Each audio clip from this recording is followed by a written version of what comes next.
First of all, Albert Mehrabian was a social psychologist who dealt with how people interact with one another and what it means. And he determined what we call three ways we can interpret nonverbal behavior, or three dimensions used to interpret nonverbal behavior. And those are, first of all, immediacy. Immediacy is later related to how much you like another person. Think about those nonverbals you do when you like somebody.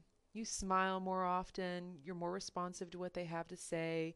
You probably stand a little bit closer to that person when you like them. You may touch them more often, patting their hand or touching them, make more eye contact. Your voice may be in a higher pitch, things like that. Those are all those types of nonverbals that we do to show that we like somebody. So immediacy has to do with your liking. Arousal is how interested you are in the other person. Do you care about what they have to say? Are you interested in them as a human being? A lot of those same nonverbals that are tied to immediacy are also tied to arousal. Again, if you like somebody, you're more likely to stand closer to them. Your facial expressions and your head gestures. I mean, think about nodding as somebody's talking and making that eye contact with them and looking that interested look on your face. All of those things are tied to arousal. Finally, we have dominance. And dominance is who in a group has more power or status or importance. Is there somebody in the group who just looks like they're in control, in charge? And there's a lot of things related to this that we'll talk about. Artifacts, the nonverbals of how a person is dressed, but also their posture, how they stand.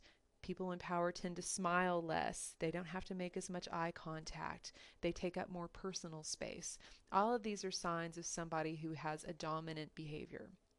When I was thinking about this and I was thinking about how we use forms of dominance in our culture, I ran across a video that is up for you on Angel.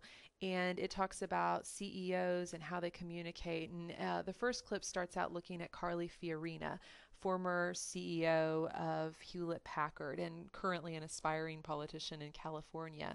But one of the things that you'll see when you watch that video is Carly Fiorina uses very non-dominant nonverbal behavior when she communicates. She holds her hands very close to her body. She uses small gestures. She takes up very little space and is just very controlled in the way she talks. And all of these are nonverbal or signs that lack dominance. So I started thinking about, I know that some of these characteristics are part of feminine communication, feminine nonverbal communication, but surely there are some powerful women out there who didn't do these types of things, who didn't talk like this. And so I started looking for video of some other prominent females who were powerful women, and other people that came to mind, Margaret Thatcher, former Prime Minister of England. And I found some videos of Margaret Thatcher speaking. And in the video I have posted for you on Angel, she starts out using these tentative, small forms of nonverbal communication. But then as she gets heated up and as she gets mad, her gestures get bigger and broader, and she starts taking up more space, and she starts acting like a powerful person.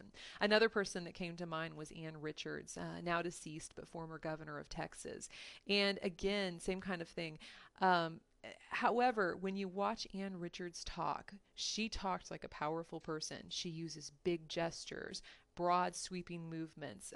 Here in this particular image, she has her hands, her elbows close to her waist, which is one of those feminine things. But she also, there's just as many other images of her with her hands outstretched and in the air and using these broad gestures. I think most of us would rather be seen as powerful people than weak people. So let's talk about some of the nonverbals associated with these two behaviors. Powerful people take up a lot of space. They take up a lot of space when they sit. When they talk, they use big, broad gestures. They're also not afraid to invade other people's space, to reach over and pat somebody on the back or shake somebody's hand. Somebody who's weak is going to use much smaller, more controlled gestures. It's like they've practiced them. Their elbows are almost tied to their waist marionette style, with their hands making these very small, controlled gestures.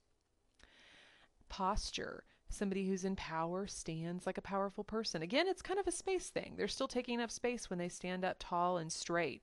Somebody who's slouched, it's almost like they're apologizing for being in the room. When they sit, they tend to keep their legs close together and their knees crossed. Somebody who's in power is more relaxed, more familiar. They just look comfortable in their skin and in the room versus those hesitant, nervous gestures. Again, a lot of those small gestures, but there's a hesitancy about somebody who lacks power. Somebody who's in power doesn't have to maintain eye contact the whole time. They'll look away from you sometimes, even turn their back on you while they're talking to you. While somebody who's weaker or who's the less dominant person of the two, they have to maintain more of those immediacy cues. Again, eye contact, smiling, nodding, acting really interested in the other person. The person who's in power doesn't have to act interested. It doesn't matter if they are or not. But the person who lacks power has to show interest. And time, the use of time. A powerful person can come in late. The meeting's not going to start till they get there after all. Somebody who lacks power has to be much more conscious of their time. It obviously creates the wrong impression when you're late, and it's bad manners besides. But nonetheless, somebody who has power can use time differently than those of us who don't have power. Obviously, there are situations where it's great to assert your power non-verbally. Others, you don't want to show up for that job interview late to look more powerful. It's going to backfire on you. So use these wisely, but think about how you're communicating with others and what it's saying about the types of positions that you're capable of holding.